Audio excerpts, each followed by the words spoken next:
Introduction à l'ère des organisations exponentielles. Exponential Organizations, écrit par Salim Ismail, Michael S. Malone et Yuri Van Guest, se penche sur l'évolution des entreprises dans le contexte de l'ère numérique.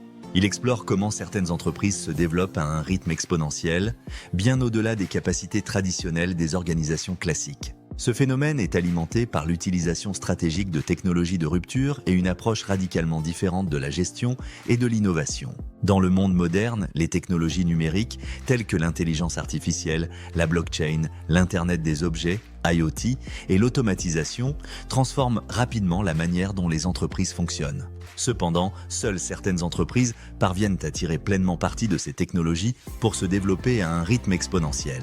Le livre identifie les caractéristiques clés qui distinguent ces entreprises. Aidez à agrandir la chaîne en vous abonnant, likant et en partageant. Merci. 1. Le concept d'organisation exponentielle. Une organisation exponentielle, EXO, est une entreprise capable de croître de manière exponentielle plutôt que linéaire. Contrairement aux organisations traditionnelles qui se développent lentement, les exos peuvent scaler rapidement en tirant parti des ressources numériques et des plateformes, tout en maintenant un impact global significatif. Les exos exploitent la puissance des données, de la connectivité et de l'intelligence algorithmique pour se propulser dans un avenir dynamique et rapide. 2.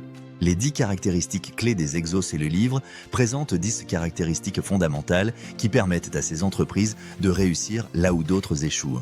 Ces caractéristiques sont divisées en 2 catégories, les MTP, Massive Transformative Purposes, et les Scale.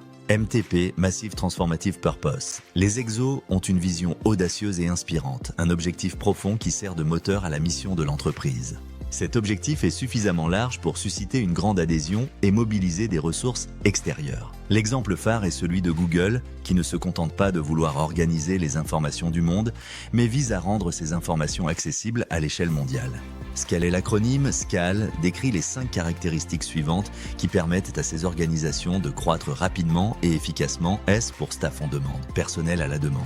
Les exos n'ont pas besoin de maintenir une structure interne lourde. Elles utilisent des freelances, des contractuels et des partenaires externes pour s'adapter rapidement aux besoins changeants. C pour Community and Crowd, communauté et foule. Les exos utilisent la puissance des communautés, des crowdsourcing et des plateformes ouvertes pour innover et résoudre des problèmes. Par exemple, des entreprises comme Uber et Airbnb s'appuient sur des communautés de conducteurs et de propriétaires. A pour algorithmes, algorithmes. Les algorithmes permettent aux exos d'optimiser leurs opérations, d'analyser des données massives et d'offrir des produits et services plus personnalisés. L'intelligence artificielle est souvent utilisée pour prendre des décisions stratégiques en temps réel. L pour Leveraged Assets, actifs levés. Ces entreprises ne possèdent pas nécessairement tous les actifs nécessaires à leurs activités, mais elles exploitent des ressources partagées, comme le cloud computing, qui leur permettent de se développer sans avoir à investir massivement dans des infrastructures physiques. E pour engagement, les exos savent comment. Les exos savent comment engager et motiver leurs utilisateurs ou clients à travers des expériences uniques et des interactions personnalisées. Elles offrent une valeur ajoutée qui dépasse les attentes des consommateurs et renforce leur fidélité. 3. Les 6 principes d'accélération. Les exos appliquent également 6 principes d'accélération pour tirer pleinement parti de la vitesse et de la flexibilité. Ces principes sont interfaces. Utiliser des interfaces numériques pour faciliter les interactions entre les différents acteurs de l'écosystème. Dashboards. Des tableaux de bord permettent de mesurer la performance et de s'ajuster en temps réel. Expérimentation. L'innovation est étonnante et continue grâce à l'expérimentation constante et au test de nouvelles idées dans des cycles rapides. Autonomie. L'autonomie des équipes permet à l'entreprise de rester agile et réactive face à l'évolution du marché. Social. Les réseaux sociaux sont utilisés pour interagir avec les clients et recueillir des informations qui nourrissent l'innovation. Engagement. Créer des communautés actives autour de l'entreprise pour dynamiser l'innovation et la croissance. 4. Des exemples concrets d'Exos, c'est le livre, s'appuie sur une multitude d'exemples d'entreprises ayant adopté ces principes pour se développer de manière exponentielle. Par exemple, Airbnb utilise la plateforme numérique pour connecter les voyageurs avec les hôtes avec un modèle basé sur la confiance des utilisateurs et une base d'actifs partagés.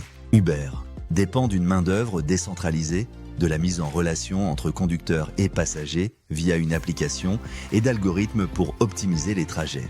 Netflix utilise l'analyse de données pour personnaliser les recommandations et optimiser l'expérience utilisateur, tout en maintenant une croissance rapide sans avoir à posséder d'infrastructures physiques de distribution de contenu. 5. Les défis et comment les surmonter. Toutefois, créer une exo n'est pas sans défi. Les dirigeants doivent faire face à des obstacles organisationnels, à des résistances internes et à des défis culturels. Les entreprises établies, par exemple, ont souvent une vision linéaire et sont organisées de manière traditionnelle. Passer d'une organisation traditionnelle à une exo nécessite une transformation radicale du modèle économique, des processus internes et de la culture d'entreprise. Pour surmonter ces défis, les auteurs suggèrent plusieurs stratégies, notamment créer un environnement qui encourage l'expérimentation et l'innovation, déléguer la prise de décision et favoriser l'autonomie, utiliser des technologies de pointe pour optimiser les opérations et personnaliser l'expérience client, cultiver une culture de collaboration et d'engagement qui aligne tous les acteurs autour d'un objectif commun. Conclusion: Exponential Organizations est un ouvrage qui va bien au-delà des théories classiques sur la gestion et le leadership. Il présente un modèle révolutionnaire pour les entreprises qui souhaitent non seulement survivre dans l'économie numérique, mais aussi prospérer et se développer à une vitesse exponentielle. Le livre offre aux dirigeants et aux entrepreneurs des clés pour comprendre et adopter les technologies et les méthodes qui permettent aux exos de dominer leur secteur. Plus qu'un simple manuel de stratégie, il est une invitation à repenser l'avenir des organisations dans un monde numérique en constante évolution. La question clé qu'il pose est: comment pouvez-vous, en tant qu'entreprise, exploiter les technologies et modèles émergents pour créer une organisation qui se développe non pas de manière linéaire mais exponentielle ?